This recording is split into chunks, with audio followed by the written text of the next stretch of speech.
Oke guys, jumpa lagi di channel UPX ID. Nah, di video kali ini saya akan memberikan tutorial bagaimana cara install Docker di Proxmox ya. Bagi teman-teman yang baru di channel ini, jangan lupa like, comment, dan subscribe, share juga video saya agar bermanfaat bagi teman-teman yang lain. Dan juga teman-teman jangan lupa join di member UPX ID. Dan jika teman-teman ingin memberikan tips, silakan berikan di Saweria di bawah deskripsi ya, seperti itu. Nah, pada video kali ini saya akan memberikan tutorial bagaimana cara install. Sebentar saya paste. Nah, ini dia cara install Docker di Proxmox ya, seperti itu. Nah, pertama-tama teman-teman, kalau saya biasanya itu pakai namanya Proxmox Helper Script ya, agar nanti pada saat saya butuh atau ada istilahnya apa ya namanya ya, istilahnya mempermudah, jadi menggunakan Proxmox Helper Script ini ya, seperti itu. Kemudian juga jika teman-teman belum install Proxmox, silahkan tonton pada video sebelumnya ya, seperti itu. Nah, kemudian teman-teman seperti biasa pastikan teman-teman sudah login di Proxmox-nya seperti ini. Nah, untuk summary seperti punya saya itu seperti ini. Mohon maaf ya, ada notif HP saya. Nah, kemudian jangan lupa teman-teman juga pada video sebelumnya saya sudah memberikan beberapa tutorial tentang Proxmox VE Helper Script ya, seperti itu. Nah, di sini kita masuk di bagian dashboardnya seperti ini. Di sini langsung ada rekomendasi yaitu Docker LXC ya, seperti itu. Kita view script saja terlebih dahulu. Ini ada di kategori kontainer dan Docker ya. Nah, di sini ada dua macam, yaitu yang pertama itu VM dan yang kedua itu LXC. Kalau kita klik yang VM, di sini ada warna hijau updatable, namun di sini basisnya itu VM bukan LXC.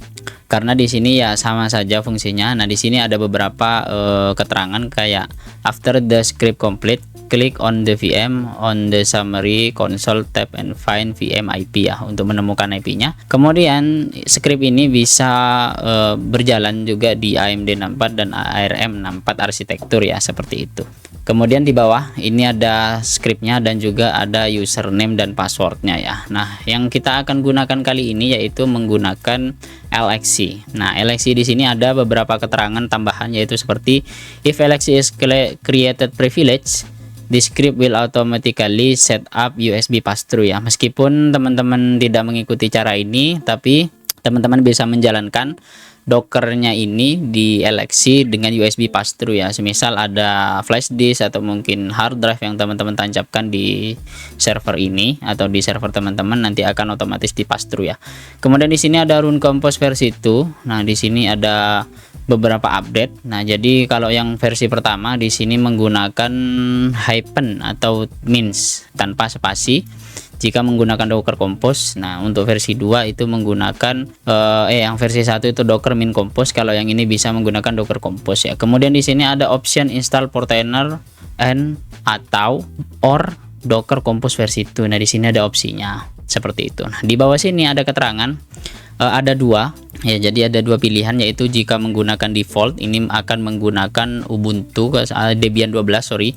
Kemudian yang kedua yaitu menggunakan Alpine. Nah, sebagai alternatif, as alternative option katanya, sebagai pilihan alternatif ya, kamu atau kalian bisa menggunakan Alpine Linux di Docker package dan untuk membuat atau create sebuah Docker LXC container dengan faster creation time and minimal system resource usage. Jadi jika teman-teman menggunakan Alpine akan lebih cepat proses instalasinya dan juga lebih minimal untuk penggunaan resource-nya ya, seperti itu. Kemudian di sini you are also obligated to adhere to update provide the package maintainer ya, seperti itu. Nah, di sini untuk cara menggunakan Alpine Linux mungkin nanti akan saya berikan di video selanjutnya. Nah, kita akan gunakan default terlebih dahulu, yaitu Debian 12 dengan 2 core CPU, 2 GB RAM dan 4 GB storage ya, seperti itu. Kita copy saja scriptnya.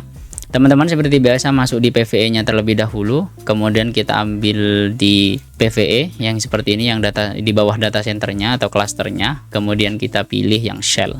Saya buka di shell lain. Nah, seperti ini. Nanti tampilannya akan seperti ini. Kita lihat summary-nya seperti ini. Kemudian kita buka shell-nya. Nah, setelah terbuka seperti ini, kita monitoring juga resource-nya, paste untuk script yang tadi kita copy dari Proxmox Helper Script ya, seperti itu. Kita agak besarkan biar kelihatan. Kemudian saya akan enter. Nah, prosesnya ini akan connect ke internet terlebih dahulu ya, seperti itu. Nah, itu juga untuk CPU usage-nya naik jadi 12%. Nah, kemudian di sini ada pilihan, teman-teman mau pakai advance juga boleh, mau pakai default setting with verbose juga boleh, mau pakai use config file ya. Jika teman-teman punya config filenya sebelumnya, silahkan gunakan. Saya pakai default saja, nanti bisa di resize untuk eleksi ya, seperti itu. Kita pilih oke saja, enter. Nah, di sini ada sedikit keterangan menggunakan default setting on PVE on not PVE itu menggunakan Debian 12, kemudian container type-nya itu unprivileged ya, atau tidak di privilege. Jadi jika teman-teman ingin menggunakan USB pass through seperti pada kata di Proxmox helper script-nya, teman-teman tinggal ganti dari unprivileged jadi privilege ya, seperti itu. Nanti akan otomatis juga untuk USB pass through-nya ya, seperti itu. Kemudian untuk disk size-nya di sana menggunakan disk dengan ukuran 4 GB, nanti bisa di resize. Kemudian juga di CPU core-nya itu 2. Dan untuk RAM size-nya itu di 2048 MB atau sekitar 2 GB ya, seperti itu.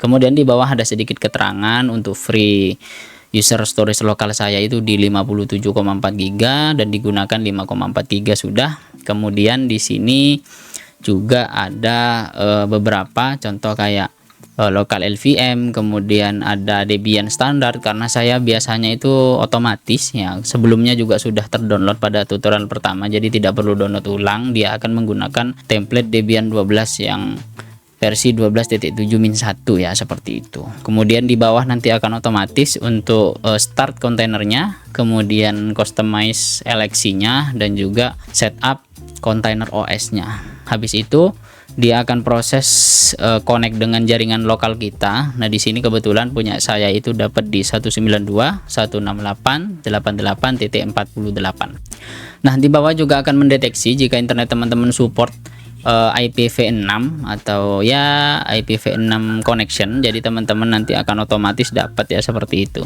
Kemudian di bawah ini juga akan ngeping ke GitHub community dan lain-lain agar proses untuk update-nya itu berjalan ya, seperti itu.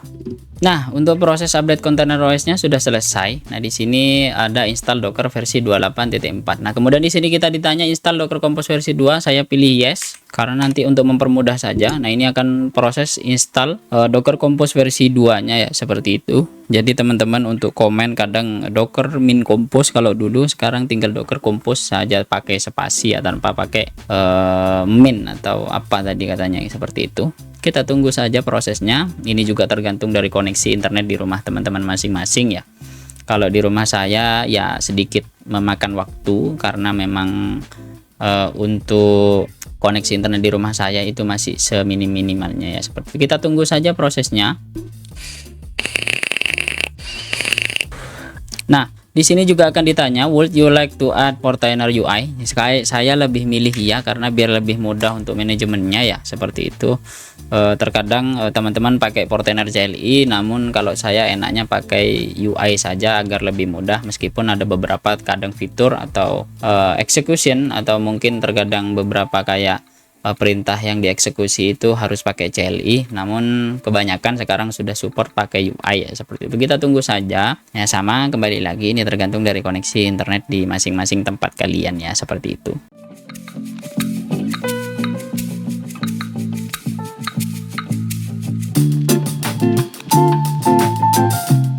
Nah, untuk sekarang yaitu di sini ditanya ekspor Docker TCP socket. Nah, jadi untuk saya itu pakai all saja ya, karena di sini transit dari bukan cuma dari localhost tapi dari IP luar untuk aksesnya. Jadi saya pilih all atau yang A. Di sini ada pilihan no itu nomor 1, kemudian local only. No itu tidak, 1 itu local only, dan A itu all interface. Saya pilih A saja. Nah, kita enter. Nah, nanti untuk aksesnya bisa menggunakan IP address dari luar hostnya ini sendiri ya, seperti itu. Kita tunggu.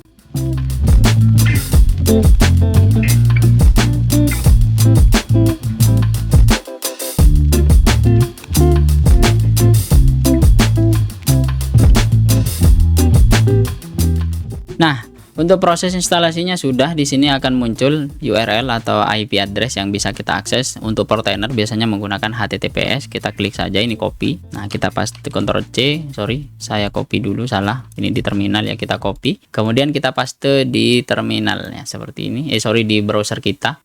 Nah, nanti dia akan akses ini menggunakan HTTPS ya seperti itu. Jadi kita tunggu saja. Ini maklum baru di running ya seperti itu. Nah, ini dia.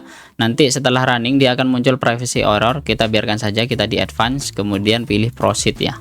Nah, di sini ada tulisan Portainer IO, kemudian di sini untuk membuat user dan password baru. Nah, saya isi saja untuk passwordnya. Nah, ini dia, saya pakai ini saja. Ini apa ya, administrator 12, sorry, pakai nah, seperti ini, harus 12 karakter. Nah, seperti ini saya tambah saja. Kita create user, kemudian saya save terlebih dahulu nanti passwordnya ya. Nah, di sini setelah selesai, di sini ada get started, teman-teman bisa klik saja. Nah, ini dia untuk dockernya yang telah kita install tadi. Kita dismiss dulu. Di sini ada latest from Portainer atau terbaru. Ini saya execution atau kecualikan saja. Nah, nanti akan tampilannya seperti ini. Nanti teman-teman tinggal pilih yang lokal saja. Nah, ini di sini teman-teman bisa install. Contoh kayak di sini sudah ada image untuk image Portainernya. Kemudian teman-teman bisa gunakan template mau install apa, contoh semisal WordPress, kemudian Elastic dan lain-lain. Ini sesuaikan dengan kebutuhan dari masing-masing teman-teman ya seperti itu. Kita contoh mungkin akan instalkan beberapa nanti ke depannya. Kayak saya kan running namanya Honeygain, kemudian HTTP index dari Lars Jung, kemudian juga ada beberapa dari lainnya kayak contoh EarnUp dan lain-lain, mungkin akan saya instalkan via Docker ini ya seperti itu. Jadi teman-teman bisa kustomisasi. Kemudian untuk semisal bank resource-nya ini kan kecil, semisal seperti itu. Nah, di sini di resource untuk 4 GB board disk-nya ini sudah terpakai di 1,6 di 40%. Jadi mungkin jika terlalu kecil teman-teman tinggal resize saja di resource. Kecuali untuk CPU core-nya ini mungkin kadang tidak bisa diedit ya seperti itu, jadi menyesuaikan. Nah, untuk root disk ini teman-teman bisa di volume action tinggal resize saja atau move storage ya seperti itu.